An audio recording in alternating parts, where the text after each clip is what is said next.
You know, I'm not just a stock photography contributor, I'm actually also a client. Hey, what's up? This is Nicole Glass, and in today's video, I'm going to be talking about what type of photos I usually buy and what I search for as a stock photography client. So, some of you might know that I was actually a writer long before I was a photographer. And many times when I was writing an article, I would actually look for stock photos to accompany that article. Different companies had different types of stock photography platforms that they had subscriptions to, so I searched lots of different databases to find the types of photos that I was looking for. While searching for articles for whatever topic I was writing about, I definitely got a lot of experience looking through different databases over the years that I was working as a writer. And I still do work as a writer, by the way. So thinking back to all of those times when I was on the other side of stock photography, as the client, here are a few observations I made about myself and how I looked for photos at the time. Number one, if I was looking for a beautiful photo of something like a popular landmark or a beautiful place, I would usually look on the first page of search results and I would find pretty much exactly what I needed on that first page.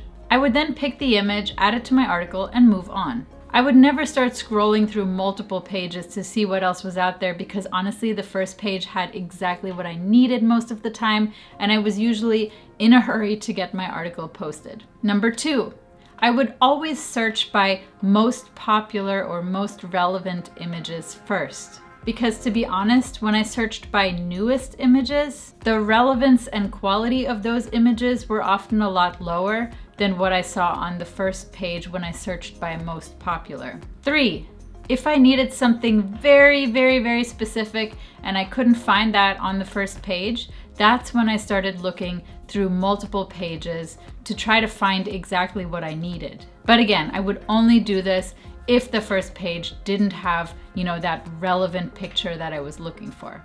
Number 4, I always found the pictures that I was searching for directly on the stock platforms themselves. I did not seek out specific photographers or anything or start checking the social media pages of photographers. I would literally just go to the stock platforms, type something into my search, and look for something as fast as possible. Because again, I was usually always under a tight deadline. Number 5, most of the time, but not all of the time, I would choose horizontal rather than vertical images, and that's just because they looked a lot better with my articles. Just aesthetically, I liked the look of that a lot more. Number 6, I never once downloaded a black and white image, unless of course it was a historical image, or anything else that was excessively edited or unrealistic looking. Number 7, although I occasionally used photos of subjects in front of white backdrops, I personally always preferred photos of subjects in more,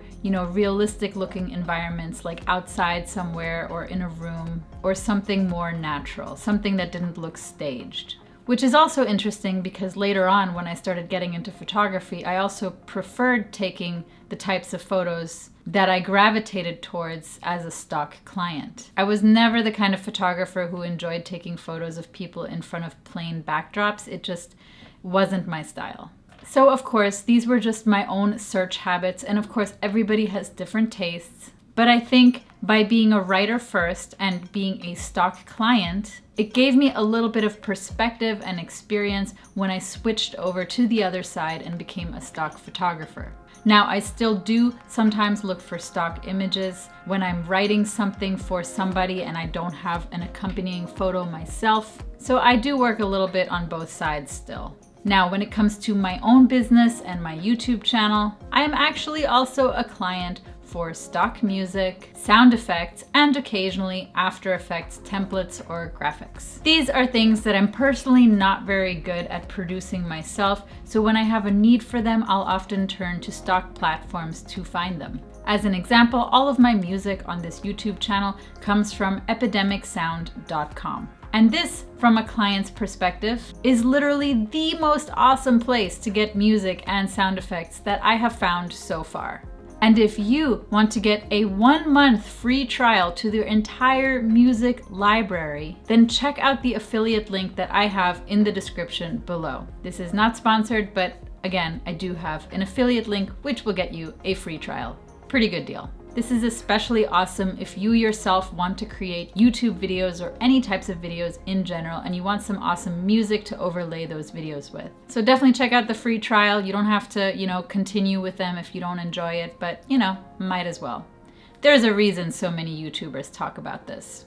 But again, back to me searching on stock platforms. Even when I'm searching for music, I'm usually under the pressure of time, and I'm trying to find something as efficiently as possible. So in order for you to do well on stock photography or stock music platforms, anything stock related, you have to make it easy for potential clients to find your content in the first place. In the case of Shutterstock, that means using all 50 keywords, writing long and detailed and descriptive captions, fill up those caption boxes, and definitely don't even question it. Spend the extra time that it takes to do this.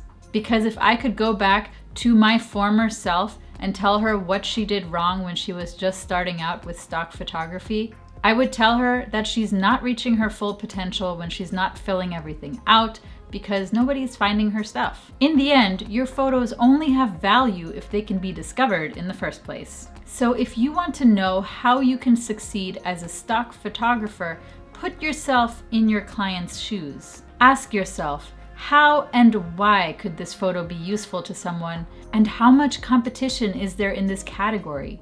Can you compete in this category? Can you bring something different to this category that's not there already? Always ask yourself these questions. So, are there any other stock photographers out there who are also stock clients? Let me know in the comments below.